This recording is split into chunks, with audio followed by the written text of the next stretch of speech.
Hold on a minute. Something's missing. I think my dimples are missing. Ugh. People always said I had such nice dimples, and now they're kind of gone. I think they flew to Iran. Hold on.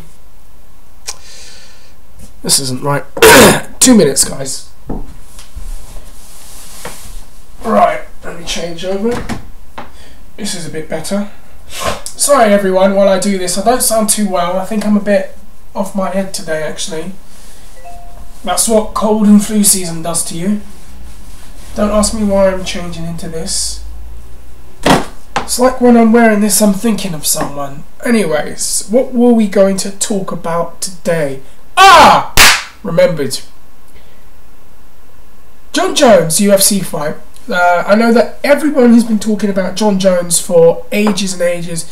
You know, the potential that this guy has, how great an athlete he is, how exciting of a fighter he is, all these amazing and crazy things that he does. You know, you hear about Jon Jones and it's like, did you just see what he did to this guy? Did you just see what he did to that guy?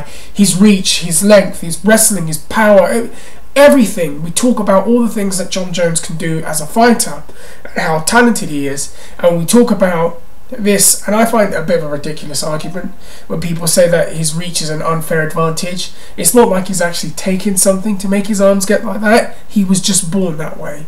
He was the, he was just born that way. He was blessed, I guess. So a lot of people say that, and a lot of people say this is really a guy that could fight at heavyweight. When you look at his long frame, his long, lanky frame, he could be a heavyweight. And I remember people used to say that about Alistair Overeem. Unfortunately, Alistair did things to make himself a heavyweight, but we'll talk about that another time. So we talk about how Jon Jones dwarfs, and I mean dwarfs, people in the light heavyweight division with those long arms and long legs, and how he can pretty much run away and put his hand like that at you and back you up, and it's hard to close the distance on him.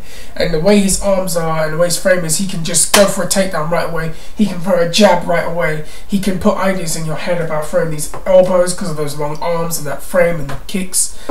He can do a lot of things. People keep talking about him being a heavyweight, and a year ago, if you haven't checked it out, please do, I did a video about Jon Jones and who could beat him. And it seemed to be in the comments section that a lot of people felt, with the exception of maybe one or two names, Gusterson was one, and a lot of people felt Gegard Mousasi was the other, and Anderson Silva was another name, but now a lot of people have changed their minds on that based on what happened to Silva this year with Weidman. It seems like everyone said the true test would be at heavyweight, because at heavyweight we would know how good and how skilled he truly is. And people keep saying, yeah, him versus Cain Velasquez, and him versus this person, over him versus Junior Dos Santos, him versus Josh Barnett, him versus Fabricio Verdum. Those would be great tests, and we would know how truly good he could be. And he's even said, I will go up to heavyweight at some point in my career.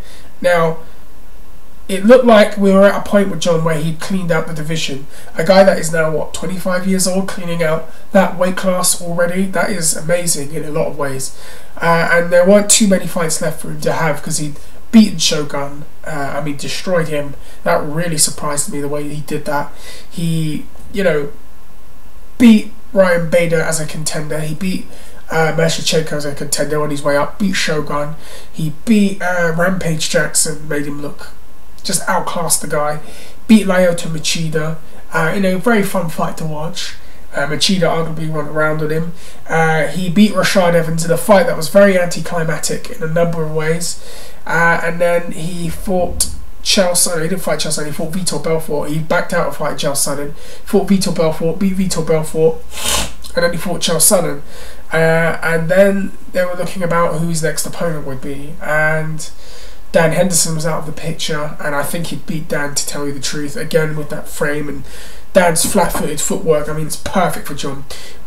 And a lot of people talked about the Swedish fighter Alexander Gusterson, who I think is a very good fighter. And a lot of people looked at the frame and the reach and said this would be a true test, and we'll see how good he really can be. The fight happens, and Gusterson, in my opinion, exposed holes in Jon's game that people thought prior to this were perfect.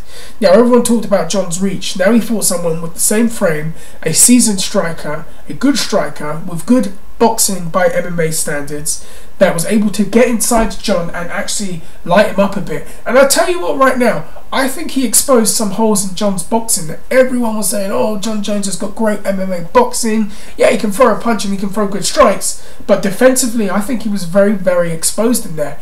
He took a lot of shots. He threw a lot of kicks, but as far as his hands and his defense and everything, Gusterson was able to get inside and light him up and like swell up his lips like tires outside there. And Jon showed a lot of heart and he fought back and he eventually won the fight. And that's what he did. He won the fight. But that was a close fight. And in my opinion right now, people are still talking about him being a heavyweight. But my question to people who say that is, are you sure you want to see Jon Jones as a heavyweight right now? Not with the skills that he displayed, because I'm not saying he looked like shit in that fight, but I am saying he goes in there with certain heavyweights, I think they'll beat him. I think they'll expose holes in him, and I think that 205 is his division. I think 205 is his division. And he's fought tough competition, but he goes up there against these heavier guys, these guys with better hands. I mean, I think he's going to get exposed, and I think he might get stopped. If he fights Junior Dos Santos by MMA standards has much better boxing than most people give him credit for, and Junior Dos Santos could blatantly get inside. He's just as big as Jon is, hits a lot harder, a lot more weight behind his punch. I think he could really light Jon up. And I just thought to myself, imagine if Junior was put in that position as instead of Gusterson, and Junior was able to get inside and he was able to light him up with those punches. I'm telling you right now, by MMA standards, he'd beat Jon. The fact that he couldn't take down Gusterson, or he struggled to take down Gusterson and then got taken down, that is interesting to me, because again, he fights Junior Dos Santos, he's not going to be able to take him down. I will bet the purse on it. Hold on a second, did I say purse? I mean my wallet on it, that he could stop Jon from taking him down. He goes in there with Cain Velasquez, who I think is a scary man. I think Velasquez can beat him. I've personally believed for a while that Velasquez would be the guy that would beat him at heavyweight. I think Velasquez's cardio is off the charts. I mean, he can just go and go and go and go. And Jon doesn't strike me as a power puncher too. He can strike, his defense is a bit off, but he is no power puncher. He's a combination guy and he can wear you out combinations. I don't see him doing that with Cain Velasquez, where he can hit him with that one punch and just take him out like a Dan Henderson's done with people in 3 different weight classes. Jon isn't that kind of fighter yet. And I just don't see those powerful punches where he can knock out a Cain Velasquez. He goes in there with a Fabricio Verdum. I'm going to tell you right now, that would be an interesting fight to watch. And I will say this, I'm going to say this about this fight. I think that Verdum might expose him on the ground quite a bit. Well, Verdum is amazing on the ground. I've seen training footage of him on the ground where they're trying to do this ground and pound stuff with him, and it just doesn't work.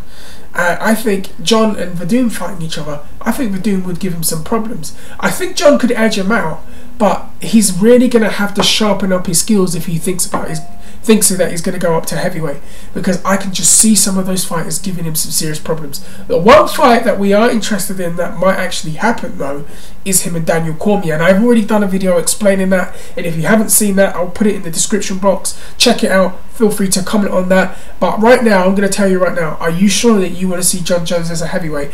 Because I'm not saying he looked awful against Gusterson, but he did get exposed, and some of the holes in his game defensively were exposed. And I can just imagine if he goes in there with a Junior Dos Santos or a Cain Velasquez, I think he's going to run into some serious problems.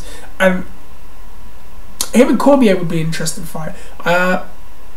You know, watch that video. I don't want to really go into detail about that one, but if you watch it, you'll know what I mean. Him and Barnett, him and Overeem, or I think he'd probably be able to beat Overeem and Mir. I think they're kind of on their last legs at the moment. But yeah, I mean, are you sure you want to see Jon Jones as a heavyweight? I think he should stay at 205, and that's just my opinion. Sharpen up your skills. I think you should stay at 205, because I think at heavyweight he would get... I think it's a risk, and I think it's a kind of risk that's going to hurt him for a long, long time. Anyways, guys, that's me sounding congested. I apologise. Very excited about stuff that's going on lately. The BJ Penn career revival, everything that's happening right now in MMA is interesting me. Oh, I saw the Chael Sonnen and Wanderlei Silva thing. Look, this is my opinion on it very quickly. Yep, I like the talk. Yep, I like the trash talk. I like the back and forth. Dabba dabba dabba dabba dabba dabba dabba. Look, just sign a contract and agree to fight each other now. It is getting ridiculous. It's going to get to the point where fans are going to lose interest. And that's my thoughts on that. But I did find it fun with Vanderlei threatening him. But I think that Chael could probably beat him now anyways.